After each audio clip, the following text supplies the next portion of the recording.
आती है? ऐसे गंदे काम करते हुए तुमको थोड़ी-सी भी शर्म नहीं आई क्या? और एक प्रोटेक्शन यूज़ नहीं कर सकते थे तुम? जब ऐसा ही था तो? इतना सा नहीं लगा तुमको? पूरा बॉडी का नाश कर दिया उसका तुमने। जय भीम। नमो साथियों, अक्सर अंधभक्त, अंधश्रद्धालु लोग जो बौद्ध धर्म में तो आ गए हैं, लेकिन हिंदू धर्म से बौद्ध धर्म में आए हैं और हिंदू धर्म की जो अंधश्रद्धा, अंधभक्ति की जो मानसिकता है, उसको हिंदू धर्म में छोड़कर नहीं आए हैं, बल्कि उसको जो है बौद्ध धर्म में साथ में लेकर आए हैं। मैंने बहुत कोशिश की लोगों को समझाने की, लोगों को बताने की कि किस प्रकार से श्रद्धा आती है और किस प्रकार से श्रद्धा जो है अंधश्रद्धा में तब्दील हो जाती है, अंधभक्ति क्या होती है। और मैंने बहुत सारे चीवर धारण किए हुए लोगों को, जिनको समाज में भिक्षु कह कर पुकारा जाता है, भंते कह के पुकारा जाता है, और इस चीवर की इतनी बड़ी गरिमा है, लेकिन इस गरिमा को धूमिल करने में आज बहुत सारे भिक्षु जो हैं कोई कोर कसर नहीं छोड़ रहे हैं। मैंने बाकायदा नाम ले लेकर जो है लोगों को समझाने का प्रयास किया और मैंने संकेतों की भाषा का इस्तेमाल किया। धम्म का ज्ञान देकर, विनय के बारे में बताकर लोगों को समझाना चाहा, लेकिन वही ढाक के तीन पात कि लोगों को धम्म का ज्ञान नहीं है, लोगों को विनय का ज्ञान नहीं है। कैसे ये बौद्ध भिक्षु जो हैं धर्म के प्रतिकूल जाकर जो है आचरण कर रहे हैं और किस प्रकार से धम्म जो है इस देश में, दुनिया में बदनाम हो रहा है। साथियों, बार बार बताने के बाद भी लोगों को समझ में नहीं आया और मेरे पास डायरेक्ट एविडेंस हैं, लेकिन मैंने उनको जो है अभी प्रस्तुत करने से थोड़ा सा परहेज़ रखा, क्योंकि मैं जानता हूँ कि अंधभक्त जो हैं इस कदर के अंधभक्त होते हैं कि उनके सामने कितने भी प्रमाण पेश कर दो, लेकिन जिसके प्रति उनके भीतर एक बार आसक्ति बैठ गई, जिससे उनको प्रेम हो गया, उसके बाद जो है वो किसी भी प्रमाण को जो है नहीं बांध सकते हैं। इसी देश में हमने राम रहीम और आसाराम बापू जैसे लोगों के भक्तों को देखा है। आसाराम बापू जिसके खिलाफ जो है तमाम प्रमाण अदालत में पेश किए गए, और जो महिला है, जो बच्ची है, वो चीख चीख कर जो है प्रमाण दे रही है, लेकिन आज भी जो है आसाराम बापू का वो जो सत्संग है वो चलता है, उसका आश्रम चलता है, उसके अंधभक्त भी हैं। और मैंने बहुत सारे आसाराम बापू के अंधभक्तों से बात करने का प्रयास जब किया, तो कोई भी जो है आसाराम बापू के खिलाफ एक शब्द सुनने के लिए तैयार नहीं है कि गुरुजी को फंसाया गया है, हमारे गुरुजी जो है संत हैं, उनको पता नहीं है आपको कि वो कितना चमत्कार करते हैं। लेकिन आदरणीय साथियों, मैंने आसाराम बापू के चरित्र का नाप जो है किसी प्रमाण के आधार पे नहीं किया, बल्कि उसके एक्टिविटीज़ जो उसकी जो कार्यशैली है, उसके उसके जो चित्र को देखते ही पहचान गया कि ये आदमी कितना धूर्त है। क्योंकि आपका जो चेहरा है वो बहुत कुछ बता देता है कि आपके चित्त में क्या-क्या विकार हैं और किस प्रकार से कितना आपका चित्त जो मलिन है। कई बार चेहरा भी बहुत सारे प्रमाणों को छुपाने में कामयाब हो जाता है, लेकिन फिर उसका व्यवहार करने का तरीका जो है वो सब बता देता है। मैंने आसाराम बापू का एक वीडियो देखा था, जिसमें वो होली का उत्सव मना रहा है। एक बहुत बड़ी पिचकारी जो है उसमें उसने रंग भर रखा है और पिचकारी स्टैंड पे लगा रखी है, और वो नीचे जो है उसके भक्त हैं और उनके ऊपर रंग फेंक रहा है। इसी एक्टिविटी से मैं समझ गया था कि ये एक धूर्त आदमी है, इसका जो है अध्यात्म से कोई लेना देना नहीं है। इसी प्रकार से मैं संकेतों के माध्यम से विनयाचार्य, करुणाशील, या फिर चंद्रकीर्ति, या फिर और भी तमाम जो भिक्षु हैं, भंते हैं, जो चीवर पहनकर समाज में विचरण कर रहे हैं, उनके बारे में समय समय पर जागरूक करने का प्रयास करता रहा हूँ।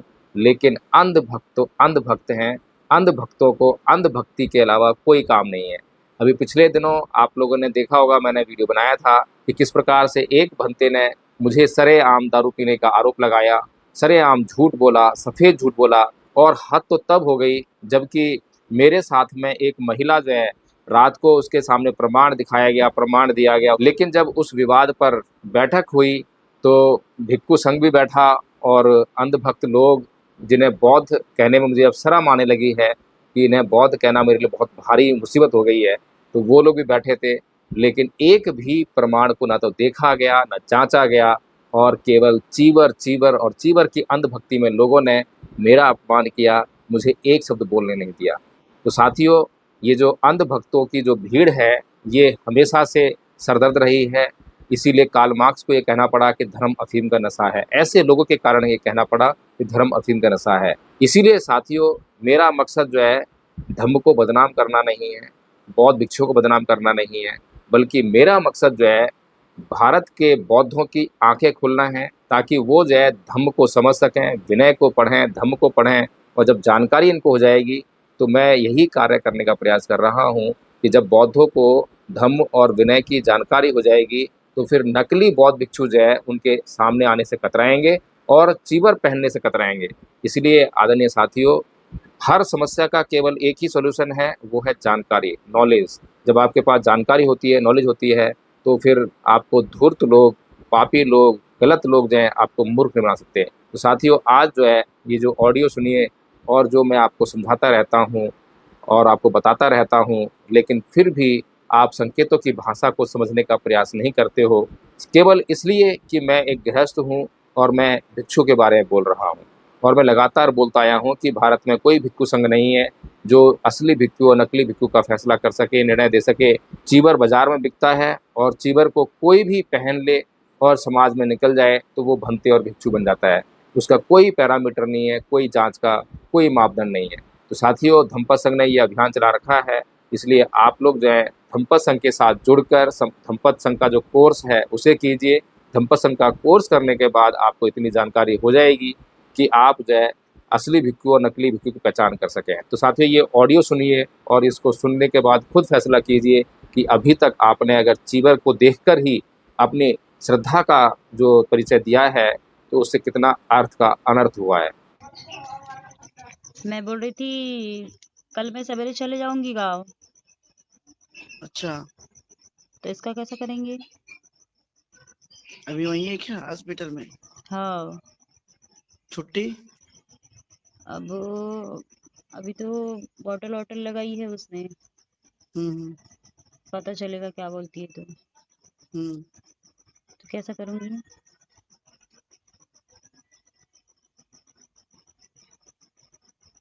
तो आज है छुट्टी की कल है?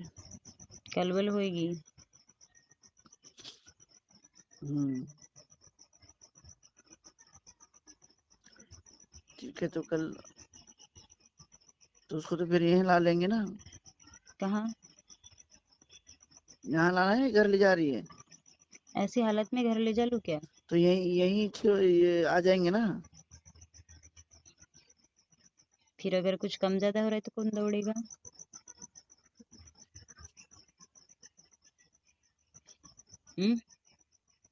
तो फिर आप क्या बोल रहे हैं? तुम बताओ मेरे को, मैं क्या करूं? एक दिन रुक जाओ फिर आप। मैं नहीं रुक सकती। हम्म ये 2 दिन रुक गई, बहुत हो गया है। नहीं रुक सकती मैं। ठीक है, तो छुट्टी होने के बाद यहाँ पर ये कर देने का, और उससे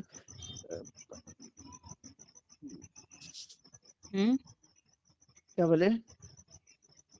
फिर बात का क्या करे? ऐसा बोल रही हूँ मैं। वही तो बोला, यहाँ आके यहीं ले आ लेंगे अपना। इसको कम ज्यादा हो रहा है, आप तो रहोगे नहीं, हम्म तो कौन लेके जाएगा? मैं ऐसा बोल रही हूँ।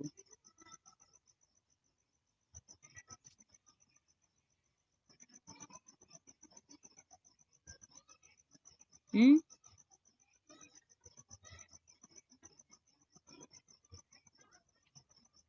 कौन लेकर जाएगा? हम्म हम्म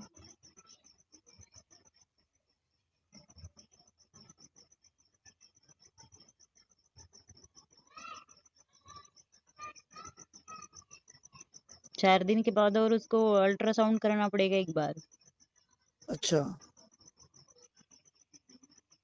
बचा उन्होंने तो बोला नहीं है। क्या? हम्म वो निशा लेके चले जाएगी, उसको बताई वो मैंने। ठीक है। 4 दिन के बाद तू लेके चले जाना करके। पर इस बीच अगर इसको कुछ होता है तो कैसा होगा? मैं ऐसा बोल रही हूँ। तो निशा को ही बोल देंगे। निशा जॉब पे जाने वाली है कल से। हम्म उसको मैंने बोली हूँ किसी भी तरह से 1 दिन की छुट्टी करना करके, और उसको अल्ट्रासाउंड उसके के बाद लिए तो अभी जाना तक जॉब करके। नहीं था ना। मिल गया उसको जॉब। कल से कहाँ ट्रेनिंग पे पे? है वो, दिगोरी में। दिगोरी, ये टू मच सोफा। दिगोरी ये रह रही कहाँ ना, दिगोरी कहाँ है उधर?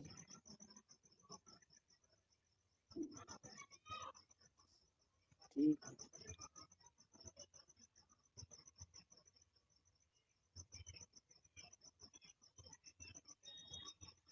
मेरे को एक बात समझ में नहीं आती, ऐसा गंदे काम करते हुए तुमको थोड़ी सी भी शर्म नहीं आई क्या?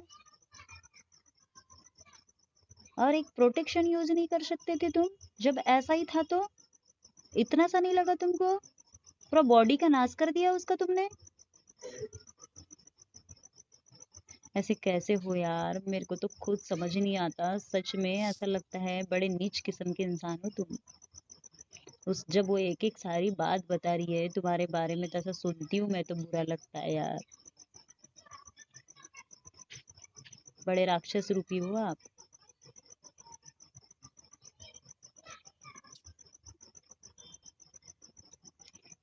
और मैं ये बोल रही थी, अभी अगर भविष्य में भी इसको कुछ हो रहा है तो उसकी जिम्मेदारी तुमको उठाना पड़ेगा। समझ में आई क्या बात?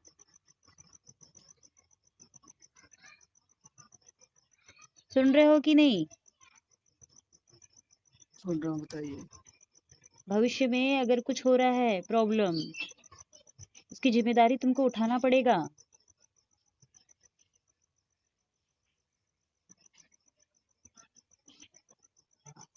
कुछ समझ नहीं आता यार, मैं तुमको क्या बोलूं। मेरे परिवार के रहने के बावजूद भी सब ये हाल किया तुमने।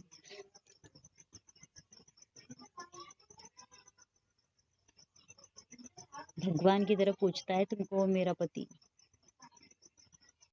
आज भी उसको नहीं बताई मैंने कि तुमने ये हाल किया है।